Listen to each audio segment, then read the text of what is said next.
अपराध इतना अपराधी होते हैं, उनको बाकायदा पाबंद किया जाता है। तुम कहीं नहीं जाओगे, तुम्हारे पास जो भी हथियार वो सारे के सारे जमा करो, लाइसेंस वाले हथियार है तो भी जमा करो, इस प्रकार कई बातें लागू की जाती है। तो फिर कानूनी मोल्ड हो गया, कानूनी चेंज हो गया, वो हैबिचुअल ऑफेंडर के अंदर उधर बदलता चला गया। आई बात समझ?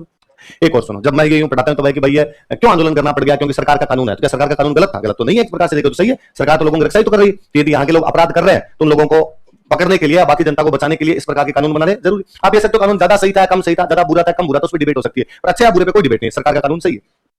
तब मुझे लगता है कि यहाँ के लोग ऐसा क्यों करने लगे? तो रेगिस्तान में जहां जहां जो लोग रहे हैं उनका मुख्य काम चोरियां रहा है।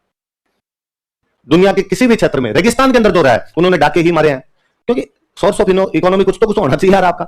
और इकोनॉमी का सोर्स क्या हुआ करता था? तो भले अमेरिका के रेगिस्तान में लोग रहे हो, भले अफ्रीका के रेगिस्तान के अंदर लोग रहे हो, भले राजस्थान के रेगिस्तान में लोग रहे हो, मुख्य काम क्या रहा है? डकैती करना, तस्करी करना, ये वाले काम मुख्य रहे। इसलिए आपको जैसलमेर, बाड़मेर, बीकानेर, ये वाला जो बेल्ट है, इस बेल्ट के अंदर आपको इतने डाकू मिलेंगे, इतने डाकू के नाम जिसके नहीं। और उन डाकुओं का महिमा मंडन है, ग्लोरीफाई है, वो सारे गीतों में गाए गए।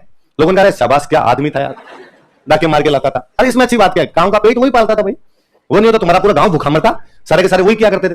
तो मैं हमेशा समझता हूं कि जैसलमेर वाला ये जो बॉर्डर था, इधर भाटी थे, और भाटियों का मुख्य काम था इधर से कुछ जाके देखो, और अभी तक नहीं छोड़ा। अभी तक भी बीच में पवन ऊर्जा वाले पंखे लगे थे, एक बार इन्होंने पवन ऊर्जा वाले पंखे उतार लिए सारे के सारे। वो तो मैं मालीनगर रहता पहले, तो मेरे रूम से 3-4 रूम छोड़ के अपने कोई स्टूडेंट रहे, और वो रूम के पास ही रहता था, आते जाते सुबह शाम मिल भी जाता, फिर वो भैया भैया कहता था, ओके रूम पे भी आ जाता मेरे। तो मैं उससे कई बार छेड़ता रहता उसको, मुझसे, मगर अब भी कर लेती हो गया, हाँ हो जाता है ऐसे। तो मैं पूछता कैसे ऐसे? तो उसने कहा पता नहीं कैसे, पर हमारे दिमाग में आता ही है। तो उसने एक बार एग्जांपल बताया कि जैसे कि भैया एक दिन हम जोधपुर से जैसलमेर की तरफ जा रहे थे, हमारे गांव की तरफ जा रहे थे, तो रास्ते के अंदर और एक बोर्ड लगा हुआ था। ये बोर्ड नहीं होते साइन बोर्ड, लोहे वाले साइन बोर्ड, जिन पे लिखा था कि फलोदी 55 किलोमीटर, पोखरण 35 किलोमीटर, बाप गांव का नाम उधर बाप ना 15 किलोमीटर, ऐसे बोर्ड लगे होते हैं। तो हम दोनों भाई भाई बोलेरो लेके जा रहे थे, रास्ते में बोर्ड दिखा, हम देखा आगे पीछे दूसरी गाड़ियां नहीं आ रही, बोर्ड थोड़ा टेढ़ा हो रखा था, आंधी वांधी वजह टेढ़ा हो गया, तो हमने सीधा कर लिया उसको, निकाल लिया, बाहर निकाल लिया, बाहर निकाल के लेके आगे।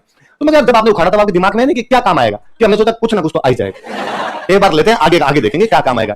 तो फिर तुमने क्या काम लिया? उनका हमने खेत में लगा दिया। तो खेत में क्या काम आ रहा है? खेत में पता चल रहा है पोखरण 55 किलोमीटर, फलोदी 35 किलोमीटर, बाप वो फिर मुझे कई बार ऐसा कि देखो भैया अब मैं सीधा हूं, मैं ये काम नहीं करता। ठीक है, वो एक जरूर हमने कर लिया था, बाकी अब वैसे काम नहीं है, 2-3 पीढ़ी पहले करते होंगे, अब हमारा परिवार सुधर गया, इस प्रकार का काम नहीं। मैं आपके पास आता हूं तो पता नहीं क्यों मेरे दिमाग में आता, मैं नहीं करूंगा भैया पक्का।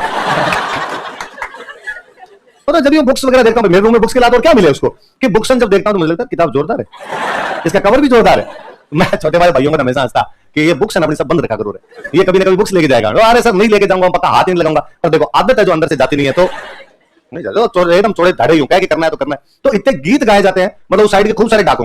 मुझे अभी याद है, मैं बचपन से एक डाकू का गीत सुनता है, एक डाकू है वहां के बीकानेर साइड के फेमस पाबूदान सिंह। अब मैं उनका जब भी गीत सुनता तो मुझे ये लगता है पाबूजी महाराज जो लोक देवता उनका गीत रहा होगा। वो भाई गीत गाने वाले हो गया, इस राग में गाते हैं, आप ध्यान नहीं तो आपको पता नहीं चलता, वो शुरू की तो नहीं समझ में आती किसका नाम ले रहे हैं। तो अपने को ऐसा लगता था कि पाबूजी महाराज का गीत गा रहे हैं पाबूजी। अभी एक बार मैं किसी शादी में, तब मैंने ध्यान दिया उधर, तो मुझे पाबूजी वाली कहानी तो नहीं है, पाबूजी वाली कहानी तो तेरे को आती है, तो क्लास में सुनाता है, पर ये तो बंदा अलग ही कहानियां बता रहा है। तो जैसे उन्होंने गीत खत्म किया, मैंने कहा ये किसका गीत गाया था आपने? तो उनका पाबूदान सिंह जी का। तो ये कौन थे? तो उसने बड़ी हिकारत भरी दृष्टि से देखा, क्या बात करता है, सबूत को नहीं जानता कौन हुए थे। तो पता चला था इस इलाके के बेहतरीन यूं बंदे हुए थे, कई लोगों का पेट पाला था उन्होंने, तो बाद में उनके ऊपर आज भी गीत गाए जा रहे, ऐसे कई गीत गाए। मेरे तो गांव के आसपास में कई लोग हुए जिन्होंने इस प्रकार के कांड कर दिए, और सब अच्छे बताए जाते हैं। तो बुजुर्ग दादाजी की उम्र के लोग बताते हैं कि एक बार ये नए बास वाले जो चौकीदार मीना थे, हमारे गांव के आसपास की सारी गाय चुरा ले।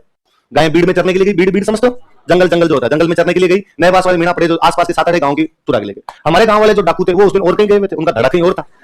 तो वो वापस आए तो किसी ने बताया कि अपने गांव वाले गए, तो लेके कौन ले गए? तो चौकीदार मीना ले गए, नए बास वाले। तो गांव वाले बड़े गर्व के साथ और बताते हैं कि फिर अपने गांव वाले डाकू गए और जाके नए बास वाले मीनाओं से बात की और अपने गांव की गाय वापस लेके आ गए, पर केवल अपने गांव की गाय वापस मिली, बाकी 6-7 गांव की गाय उन्होंने नहीं थी। मेरा कई बार कहने का जी करता है कि अपना जो स्टाफ था भाई, अपने तो एक ही थे, तो अपने वालों जाके कहा यार हम एक घर तो डाके नहीं था रहे, सेम काम करते हैं यार, एक दूसरे की तो क्या ही करेंगे यार, इतनी ईमानदारी तो रखी जानी चाहिए कम से कम। तो ये भाई सब जगह ही था, तो इसमें यूं कभी कोई ऑफेंस होने वाली वो बात भी नहीं कि बंदा के बार ऑफेंस फील कर जाता है, अरे ये काम करते थे, तो इस साइड में ये लोग सारे यही काम किया करते थे, इसमें वो कुछ ही नहीं, उल्टा ऐसे लोगों को अच्छा ही माना जाता था। और रेगिस्तान में जहां कहीं लोग रहे उन्होंने यही काम किया, इन्होंने भी कर लिया। अपना टाइम था, हर दौर अलग अलग टाइम आता है, पहले करते थे, अब इस प्रकार कोई काम नहीं। अगला लिखो।